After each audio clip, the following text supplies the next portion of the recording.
এখানে যদি কোনো আমাদের কোনো পুলিশ সদস্য যদি কোনো বিচ্যুতি বা কোনো অনৈতিক কোনো কর্মকাণ্ডে যদি জড়িয়ে যায়, আমরা তার বিরুদ্ধে একেবারে শক্ত দৃষ্টান্তমূলক কোনো ব্যবস্থা আমরা নিতে পিছপা হব এবং এই নির্দেশনা সকলকে দেয়া আছে।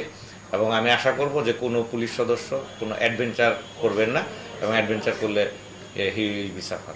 শহরের ছিনতাই এটা যেহেতু পর্যটক এলাকা দূষিত এলাকাতে কিছু এই ছিনতাই রিপোর্ট আমরা পাই। এখানে আমাদের সাথে পর্যটন যে স্পটগুলোতে আবার পুলিশের সহযোগী হিসেবে tourist police, beach management committee, তাদেরও কিছু বিচ সিকিউরিটি কাজ করে। আর আমরা যেটা করেছি, আমরা সিসি ক্যামেরা, পুরো শহরটা একটা সিসি ক্যামেরার আওতায় ছিল। এখন বেশ কিছু সিসি ক্যামেরা বিগত সময় নষ্ট হয়ে গেছে। আমরা এটা চেষ্টা করছি, অলরেডি এই বিষয়ে আমরা জেলা প্রশাসককে একটা প্রস্তাবও দিয়েছি। এটা যদি হয়ে যায় তাহলে এই ক্ষেত্রে কিছুটা উন্নতি হবে। আর এর জন্য যে দরকার যে মোবাইল পেট্রোলিং আমরা বাড়াচ্ছি। পেট্রোলিং অলরেডি আমরা আরেকটা বাড়তি গাড়ি আমরা সংযুক্ত করেছি। আর এগুলো কন্ট্রোল হয়ে যাবে, এগুলো ছোটোখাটো অপরাধ, এটা কন্ট্রোল হয়ে যাবে। এটা ডে বাই ডে ইমপ্রুভ আপনারা দেখতে পাবেন।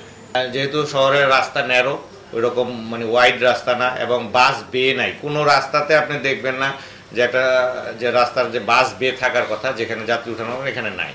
তো এইটাকে মাথায় পুঁজি করে আমাদের একটা ধারণা হলো যে আমরা এটাকে, যেহেতু এখন মানে ইন্টারনেট আমরা ইউজ করতে পারছি সহজলভ্য, আমরা একটা মানে যে চিন্তা করলাম যে কী করা যায়, এরকম ইন্টারনেট বেস, সফটওয়্যার বেস কী করতে পারি। ওইটা থেকে আমাদের এই যে অনলাইন বাস টার্মিনালের একটা থিমটা মাথায় আসলো। এবং এটার ক্ষেত্রে যেটা সুবিধাটা পাবে, এক নম্বর হচ্ছে শহরে যত্র বাস থাকবে না।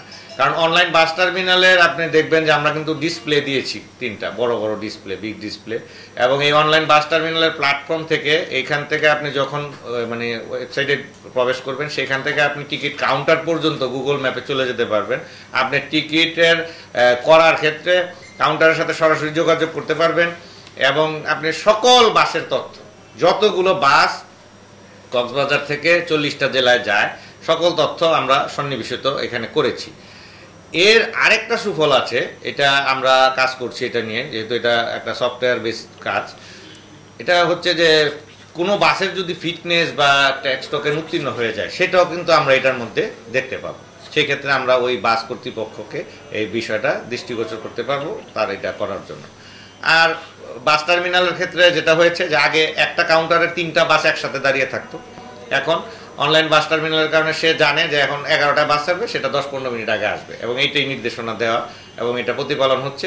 এবং আপনারা দেখবেন যে জেলা ট্রাফিক পুলিশ যথেষ্ট কার্যকরিতার সাথে কাজ করে যাচ্ছে, যথেষ্ট আন্তরিকতার সাথে এবং দক্ষতার সাথে কাজ করছে।